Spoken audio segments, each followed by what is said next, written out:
Alright, let's sleep. Pull the blankets up to your chin. Fluff your pillow.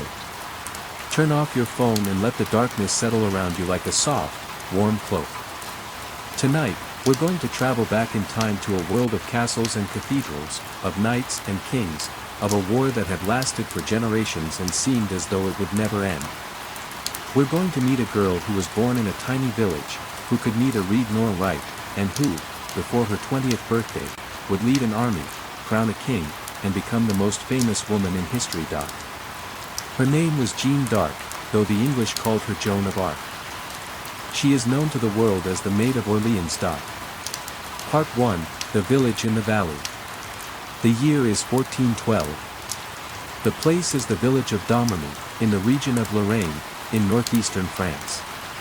It is a small, quiet village, nestled in a valley between rolling hills and dense forests. The river Meuse flows through the valley, its waters clear and cold. The villagers are farmers and herders, people who live close to the land and to the rhythms of the seasons. In the house of Jacques d'Arc and his wife, Isabel, a daughter is born. They name her Jeanne, and she is the fourth of 5 children. Her father is a farmer of modest means, a man of some standing in the village who serves as a local official. Her mother is a devout woman who teaches her children the prayers and the stories of the faith. The family is pious but not wealthy. They own a few fields, a cow, and a horse, and they work hard to make a living. Jeanne grows up in this world of simple things. She helps her mother with the spinning and the weaving. She tends the animals and works in the fields. She goes to church and listens to the stories of the saints. She hears the bells ringing from the chapel of Saint Remy, and she bows her head in prayer. She is like every other girl in her village, until she is not. The world around her is at war. The 100 Years' War between England and France has been raging for nearly a century. The English, allied with the Burgundians, control much of northern France, including the capital, Paris. The French Dauphin, Charles, has been disinherited by the Treaty of Troyes and rules only from the south. The villagers of Domrémy live in constant fear of raids and attacks. They remember the stories of the burning villages and the slaughter of the innocent. Jeanne hears these stories, and they shape her childhood. Part 2, The Voices. When Jeanne is 13 years old, something happens that will change her life forever. She is standing in her father's garden, in the middle of a summer day, when she hears a voice. She sees a great light, and she hears a voice calling her name. The voice is beautiful and kind, and it tells her to be good and to go to church. Jeanne is frightened, but she listens. The voices continue. She hears them in the garden, in the fields, in the church. She sees visions of saints, Saint Michael, the Archangel, who was the defender of France, Saint Catherine and Saint Margaret, the Virgin Martyrs. They speak to her, and they tell her that she has a mission. She must save France. She must go to the Dauphin and help him win his crown. She must lead an army to Orléans and lift the siege that the English have placed on the city. Jeanne is confused and frightened. She is just a girl, a peasant from a tiny village. She cannot lead an army. She cannot fight a war. She cannot speak to kings. But the voices are insistent. They speak to her with increasing frequency and urgency. They tell her that God has chosen her, that she must obey, that she must trust in Him. For several years, Jeanne keeps her visions to herself. She confides in no one, not even her parents. She continues to live her life, to work, to pray, to go to church. But the voices are always there, calling her, commanding her. In 1428, the situation in France becomes desperate. Orléans, the key to the south, is under siege. The English are closing in, and the Dauphin is losing hope. Jeanne knows that she can no longer wait. She must act. She travels to the nearby town of Vaucouleurs, where she meets with Robert de Baudricourt, the local commander. She tells him of her mission, of the voices, of the need to see the Dauphin. Baudricourt laughs at her. He sends her away. But Jeanne does not give up. She returns to Vaucouleurs, and she tries again. Her persistence, her conviction, and her faith eventually convince Baudricourt to listen. In February 1429, Jean sets out on her journey. She rides with a small escort of soldiers, disguised as a man to protect her virtue. She wears a tunic and trousers, a sword at her side, and a banner in her hand. She travels across enemy territory, past the English and the Burgundians, on a journey that will take her to the court of the Dauphin. She is just 17 years old. Part 3, The King. In March 1429, Jean arrives at the court of Charles VII, in the town of Chinon. She is a strange sight, a young girl in men's clothes, surrounded by soldiers, claiming to have been sent by God. Charles is skeptical. He has been deceived before, and he does not trust her. But he is also desperate, and he is willing to listen. Charles tests Jean. He hides among his courtiers, and he asks her to find him. Jean walks into the room, and she walks directly to Charles, kneeling before him. She tells him that she has come to lead his army to victory, that she will crown him at Reims, and that the voices have promised it will happen. Charles is impressed, but he still has doubts. He orders a formal inquiry into Jean's mission. He sends her to be questioned by theologians and scholars, who are skeptical but eventually convinced of her sincerity. He sends her to be examined by his mother, who is also convinced. And then, he agrees to give her what she asks for, an army. In April 1429, Jean is given command of a small army. She is given a banner, a suit of armor, a sword, and a horse.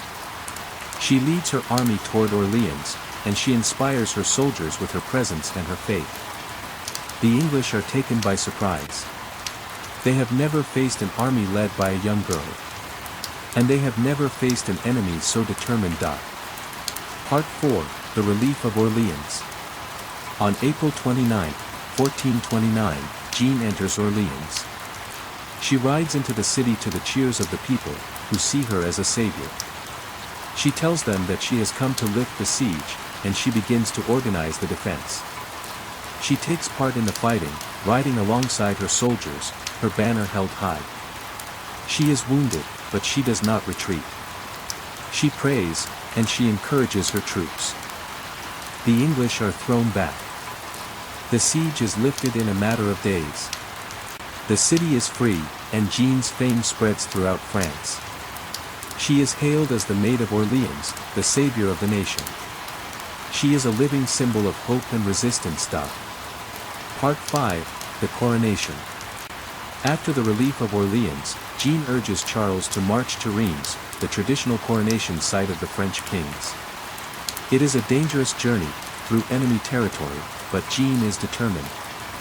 Charles is hesitant, but Jean convinces him. The army marches to Reims, and on July 17, 1429, Charles VII is crowned King of France. The ceremony is a triumph, a statement that the kingdom is not lost, that the rightful king is now anointed. Jean stands by his side during the ceremony, her banner in her hand. She has fulfilled one of the promises of the voices. Part 6, The Fall. Jean's mission is not yet complete. She believes that she must continue to fight, to drive the English out of France entirely. But Charles is content with his victory, and he is reluctant to continue the war. He begins to negotiate with the English, to seek a peace. Jean is frustrated. She continues to fight, leading small skirmishes and raids against the English and the Burgundians. On May 23, 1430, she is captured by the Burgundians during a skirmish near Compiègne. She is thrown from her horse, and she is surrounded. The Burgundians take her prisoner. The Burgundians hold Jean captive for several months. They try to ransom her to the English, and eventually, they succeed. Jean is sold to the English for 10,000 livres. She is taken to Rouen, the English stronghold in Normandy, where she is imprisoned in a stone tower. She is kept in a cell, chained to a wall, guarded by soldiers. She is not allowed to leave, not allowed to see anyone, not allowed to hear Mass. Part 7, The Trial. In January 1431, Jean is brought before a tribunal of judges, led by the Bishop of Beauvais, Pierre Cauchon. She is charged with heresy, witchcraft, and crimes against the Church. Cauchon is a collaborator with the English, a man who has no interest in justice. He is determined to see Jean condemned. The trial is a travesty. Jean is not allowed a defense counsel. She is questioned for hours on end, by theologians and scholars who are hostile to her. She is asked about her visions, about the voices, about the nature of her mission. She answers with simplicity and defiance. She does not understand the theological complexities, but she knows what she believes. The judges demand that Jean recant her claims, that she admit that the voices were false, that she confess to heresy. Jean refuses. She says that the voices were real, that they were from God, and that she will not betray them.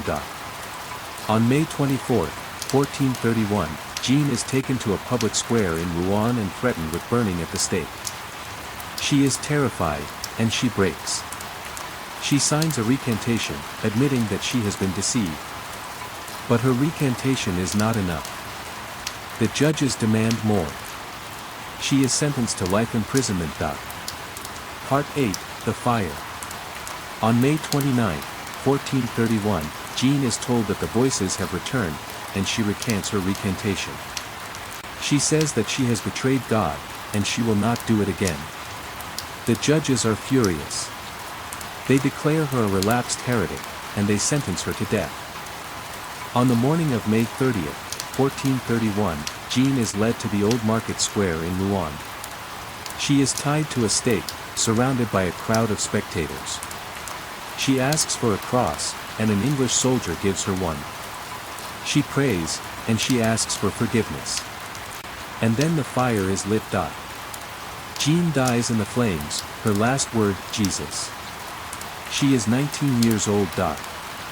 Part 9, The Legacy. In 1456, 25 years after her death, Jean is retried by the Church. Her conviction is overturned, and she is declared a martyr. She is canonized as a saint in 1920, a symbol of French patriotism and Catholic faith. Jean's legacy extends far beyond France. She has become a symbol of courage, of faith, of the power of conviction. She is a reminder that even the smallest voice can change the world, that even the most unlikely person can make a difference. Part 10, The Lessons. What can we learn from the story of Joan of Arc? First, faith can move mountains. Jean believed that she was following God's will, and that belief gave her the courage to do things that no one else could have done. Faith is a powerful force, and it can inspire people to achieve the impossible. Second, courage is not the absence of fear. Jean was afraid. She was a young girl, she was alone, and she faced the most powerful forces in the world. But she did not let her fear stop her. Third, conviction is a strength. Jean knew what she believed, and she did not waver. Even in the face of death, she refused to betray her faith. Conviction is a strength that can sustain us through the most difficult times. And finally, the past is not a foreign country. Jean lived more than 500 years ago, in a world that was very different from ours. But her struggles and triumphs are still relevant today. She fought for her freedom, she resisted oppression, and she refused to be silenced. Her story is a reminder that we can all make a difference. Part 11, The Dream.